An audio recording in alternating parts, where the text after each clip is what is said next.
Hello everyone, this is ऋतु और स्वागत है आप सभी का सीटेट प्रीवियस ईयर क्वेश्चंस की सीरीज में।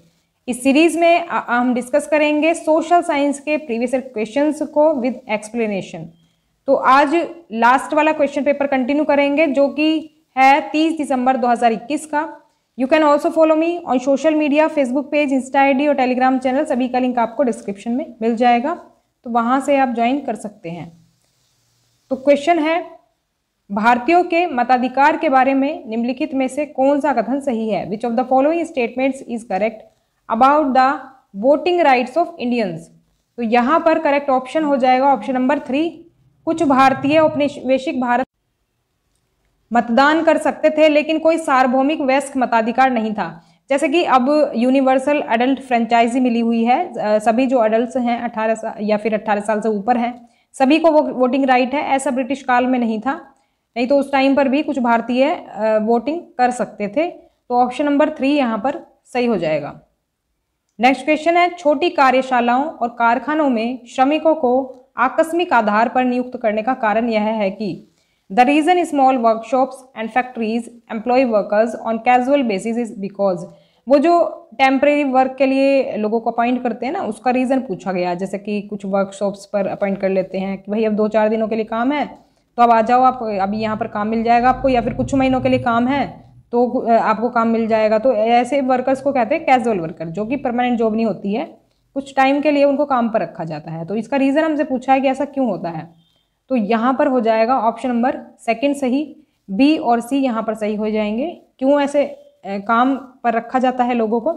क्योंकि इसमें नियोक्ताओं की ओर से कम जिम्मेदारी शामिल है, यानी कि जो लोग इनको अपॉइंट करते हैं, एम्प्लॉयर जो होते हैं, जो इन लोगों को अपॉइंट करते हैं, उनको कम जिम्मेदारी निभानी पड़ती है। ऐसा तो है नहीं कि इनको कोई भत्ता देना पड़ेगा या फिर इनको जॉब सिक्योरिटी देनी पड़ेगी, तो इसमें रिस्पॉन्सिबिलिटी इनको नहीं निभानी होती, बस इनको काम करवाना है और पैसा दे देना है उसी काम का, रिस्पॉन्सिबिलिटी इनको नहीं निभानी होती। तो इसलिए इस तरह के कैजुअल वर्कर्स ये रख लेते हैं।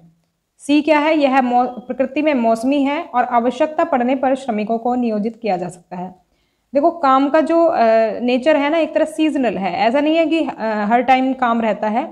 तो इसी वजह से इन वर्कशॉप्स वगैरह पर टेम्परेरी वर्कर्स को रखा जाता है, ना कि परमानेंट को। परमानेंट रखेंगे तो हर महीने सैलरी कहाँ से देंगे उनको? तो इसी वजह से क्या होता है कि जब काम होता है तभी रख लेते हैं, बाकी जब ज़रूरत नहीं होती तो उनको नौकरी से निकाल दिया जाता है। और अगर मान लो वो वर्कर वापस नहीं आते हैं जो इन्होंने पहले अपॉइंट करे तो कोई और आ जाएगा, क्योंकि इतनी बेरोजगारी है कि काम करने वालों की कमी नहीं है, जॉब्स की कमी है, तो इसलिए इनको कोई परेशानी होती नहीं है। इसी वजह से ये टेम्परेरी वर्कर्स रख लेते हैं, जिसको कि कैजुअल वर्कर भी कहते हैं। नेक्स्ट क्वेश्चन है, खेती के बारे में निम्नलिखित में से कौन सा कथन सही है? Which of the following is correct about farming? तो फार्मिंग के बारे में बात करें तो ये हो जाएगा option number 2, only B is correct. तो बी जो है वो सही है। इसमें क्या है कि गांव में पुरुष और महिला दोनों कृषि गतिविधियों में लगे हुए हैं, बात बिल्कुल सही है।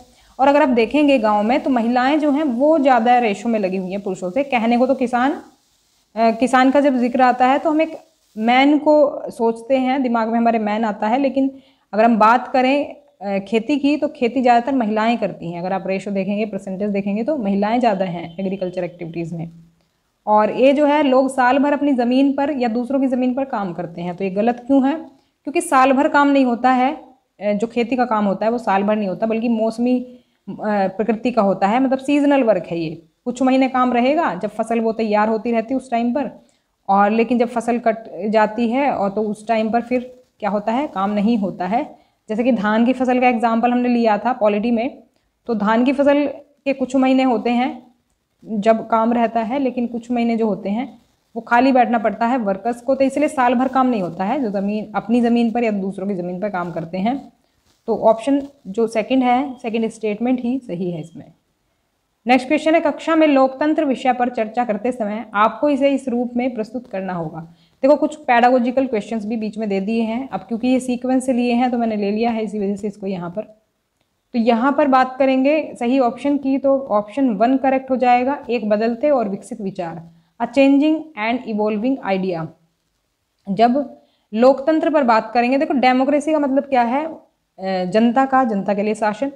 और जनता के लिए शासन भी कब? जैसे कि जो टाइम बदल रहा है उसके हिसाब से ही बदलना और उसी तरह से ढल जाना। अब जैसे मानव जो था पहले किस तरह से रहता था और अब किस तरह से रहता था, सुख सुविधाएं बदलती हैं, लोगों की ज़रूरतें बदलती हैं, तो उसी तरह से क्या है, गवर्नमेंट को भी बदलना चाहिए। तो यही है लोकतंत्र, एक बदलते और विकसित विचार है लोकतंत्र।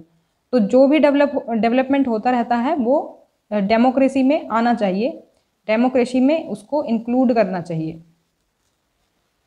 नेक्स्ट क्वेश्चन है, एक शिक्षिका अपनी कक्षा में जेंडर भूमिकाओं पर चर्चा कर रही है। निम्नलिखित में से कौन सा उदाहरण रूढ़िवादिता को तोड़ने के बारे में बात करने के लिए इस्तेमाल किया जा सकता है। यानी कि ऐसा कोई एग्जाम्पल हमें देखना है जो कि स्टीरियोटाइप्स को ब्रेक कर रहा है। स्टीरियोटाइप्स की ऐसे होते हैं कि जैसे लड़कों के लिए अलग धारणा बनी हुई है और लड़कियों के लिए अलग धारणा बनी हुई है, क्योंकि जेंडर से रिलेटेड है ना, तो जेंडर से रिलेटेड है, तो इसीलिए हमें जेंडर को ध्यान में रख करके देखना होगा। तो यहाँ पर अगर हम देखें तो करेक्ट ऑप्शन होगा ऑप्शन नंबर 3। ए और सी जो है वो करेक्ट है। इसमें ए क्या है, इसके बारे में हम पहले भी पढ़ चुके हैं। लक्ष्मी लाकरा जो है उत्तर रेलवे की पहली महिला इंजन ड्राइवर बनी। इंजन ड्राइवर जबकि लड़कों को ही देखा जाता है एक तरह से, तो लक्ष्मी लाकरा ने ये स्टीरियोटाइप जो है ब्रेक किया, खुद पहली इंजन ड्राइवर बनकर ये दिखाया कि लड़कियां भी इंजन ड्राइवर बन सकती हैं। सी है, रुकैया हुसैन महिलाओं के हवाई जहाज उड़ान की कहानी लिखती है, कि जैसे पहले समझा जाता था कि महिलाएं हवाई जहाज नहीं उड़ा सकती, तो रुकैया हुसैन ने ये कहानी लिखी कि हवाई जहाज उड़ा सकती हैं लड़कियां हर वो काम कर सकती है जो लड़के करते हैं।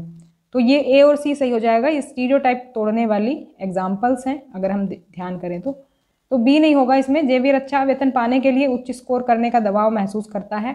तो ऐसे तो लड़कों पर भी दबाव होता है और लड़कियों पर भी ऐसा प्रेशर बनाया जा सकता है, तो इसमें कोई ऐसा जेंडर वाली बात नहीं है। तो जेंडर से रिलेटेड जो स्टीरियोटाइप है वो है ए और सी। नेक्स्ट क्वेश्चन है, माता पिता या अभिभावकों के मौलिक कर्तव्य क्या हैं? What are the fundamental duties of parents और गार्जियंस? फंडामेंटल जो ड्यूटीज हैं वो एक तरह से वो होती हैं जो पेरेंट्स को करने चाहिए और उनका करना जो है वो उनका कर्तव्य है, ये काम करना। तो ऐसा क्या काम है? तो इसमें ऑप्शन नंबर 2 सही हो जाएगा। 6 से 14 वर्ष के बीच के बच्चों को शिक्षा के अवसर प्रदान करना, to provide opportunities for education to their children between 6 to 14 years.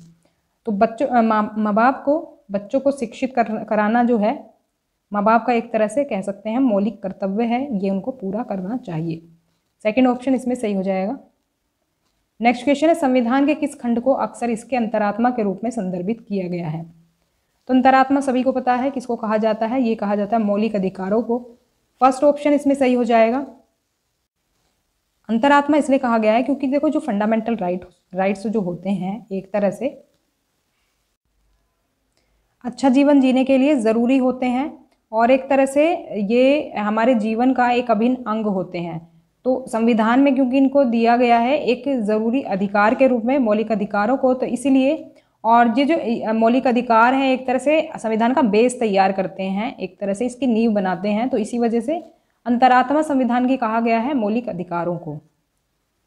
Next question है, एक शिक्षिका अपनी कक्षा में अपीलीय प्रणाली पर चर्चा करती है और अपने विद्यार्थियों से वादा करती है कि वे अपीलों के क्रम में उन्हें उसी क्रम में अदालतों में ले जाएंगी।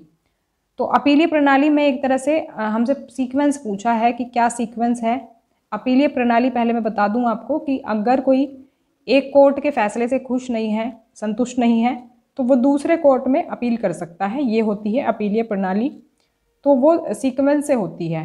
तो सीक्वेंस क्या है इसका? सीक्वेंस हो जाएगा ऑप्शन नंबर 1। सेशन कोर्ट ने अगर कोई फैसला सुनाया, जजमेंट दिया है, अगर कोई उससे कह सकते हैं कि संतुष्ट नहीं है, तो फिर वो हाई कोर्ट में अपील कर सकता है, उच्च न्यायालय में अपील कर सकता है। हाई कोर्ट के फैसले से अगर खुश नहीं है तो फिर वो सुप्रीम कोर्ट में अपील कर सकता है, यानी कि सर्वोच्च न्यायालय में अपील कर सकता है। और फिर जो सुप्रीम कोर्ट फैसला करेगी वो ही सर्वमान्य होगा, या दोनों पक्षों को वो फैसला मानना होगा, सुप्रीम कोर्ट जो भी फैसला करेगी। आगे बढ़ते हैं। नेक्स्ट क्वेश्चन है, सामाजिक समूहों ने हास्यकरण से सामना किया। सामाजिक समूह ने हास्यकरण का सामना कैसे किया, ये इसमें बताना है। ऑप्शंस दिए हुए हैं यहाँ पर ऑप्शन 3 सही हो जाएगा, ए, सी और डी। बी को छोड़ करके बाकी सभी सही हो जाएंगे। इसमें दूसरों के वर्चस्व का विरोध करके, जैसे कि कोई एक जो कम्युनिटी है वो डोमिनेट रहती है, ज़्यादा उसका वर्चस्व है, ज़्यादा उसका प्रभाव है सोसाइटी पर, तो उसका विरोध करके। सशस्त्र संघर्ष किया है, शिक्षा के माध्यम से अपने सुधार किए हैं उन्होंने, जो पिछड़े हुए समुदाय हैं, जैसे कि शेड्यूल ट्राइब हो गए, जैसे मुस्लिम कम्युनिटी हो गई, या फिर शेड्यूल कास्ट के लोग हो गए, तो इन्होंने एजुकेशन से खुद में इम्प्रूवमेंट किया है, जिससे कि अच्छे लेवल पर पहुंच करके मार्जिनलाइजेशन से सामना कर सकें और थोड़ा सा हमारे साथ भेदभाव कम हो सके। तो ये तीनों चीज़ें की हैं मार्जिनलाइजेशन से बचने के लिए या सामना करने के लिए, एक तरह से हम कहेंगे, लोगों ने। नेक्स्ट क्वेश्चन है, भारतीय संविधान द्वारा प्रदत्त मौलिक अधिकारों पर निम्नलिखित कथनों पर विचार करें और सही विकल्प का चयन करें। तो भारतीय संविधान ने जो मौलिक अधिकार दिए हैं उससे रिलेटेड 3 स्टेटमेंट्स दी हुई हैं, सही आपको पहचाननी है इसमें। सही ऑप्शन की बात करें तो ये हो जाएगा option number 3, all ABC are true. True कैसे हैं देख लेते हैं कि ये सभी अधिकार जो हैं भारतीयों के लिए समान रूप से उपलब्ध हैं, यानी कि सभी जो इंडियंस हैं सबके लिए समान रूप से हैं। ऐसा नहीं है कि ऊंची जाति को ज़्यादा अधिकार मिलेंगे या फिर नीची जाति को कम अधिकार मिलेंगे, या फिर जैसे जाति के आधार पर लोग भेदभाव करते तो वैसा भेदभाव नहीं होगा, या फिर जो गरीब है या फिर अमीर है उसमें कुछ ऐसा भेदभाव होगा कि उसको कम अधिकार मिलेंगे, ज़्यादा अधिकार मिलेंगे। तो ऐसा कुछ नहीं है। ये जो अधिकार हैं इसमें कोई जाति, धर्म या फिर कोई वर्ग नहीं देखा जाएगा, ये सभी के लिए समान रूप से उपलब्ध है मौलिक अधिकार। हाशिए पर खड़े लोग अपने साथ हुए अन्याय से खुद को बचाने के लिए इन अधिकारों का इस्तेमाल करते हैं। जैसे कि पहले जो अनटचेबल कास्ट समझी जाती थी, उन लोगों ने खुद को बचाने के लिए इन मौलिक अधिकारों का सहारा लिया कि जब सब समान हैं तो हमारे साथ भेदभाव क्यों होता है। उसके बाद उन्हें कुछ अधिकार फिर उससे अलग भी दिए गए हैं कि आपको अगर ऐसा कोई करता है, आपके मौलिक अधिकारों का हनन करता है, तो आप ऐसे अपील कर सकते हैं कोर्ट में। और सी है, लोगों ने अधिकारों की भावना को ध्यान में रखते हुए नए कानून बनाने के लिए सरकार को प्रभावित किया है। इन अधिकारों की वजह से ही कुछ लोगों ने इन अधिकारों का हवाला देते हुए कि भाई ये हमारा अधिकार है तो इससे रिलेटेड नया लॉ बनना चाहिए। जैसे कि वो अनटचेबल के लिए नया लॉ बना जो कि आर्टिकल 17 में है। तो अनटचेबल जो कास्ट थी वो अस्पृश्यता को ख़त्म कर दिया गया, जो कि पहले अनटचेबल कास्ट मानी जाती थी। अब अगर ऐसा कोई करता है तो उसको सज़ा मिलेगी। तो इस तरह से नए कानून लाए गए हैं। तो मौलिक अधिकारों का लोगों ने काफ़ी इनका इस्तेमाल भी किया है नए कानून बनाने के लिए। तो ये थी हमारी आज की क्लास आपको कैसी लगी कमेंट करके ज़रूर बताएं। If you have any query then please ask me in comment section. Video अगर पसंद आई हो तो लाइक करें, शेयर करें और सब्सक्राइब कर लें चैनल को, जिससे कि आपको आगे के नोटिफिकेशन सब मिलते रहें टाइम टू टाइम। मिलते हैं नेक्स्ट क्लास में, तब तक के लिए stay connected and keep watching study more knowledge. Thanks for watching.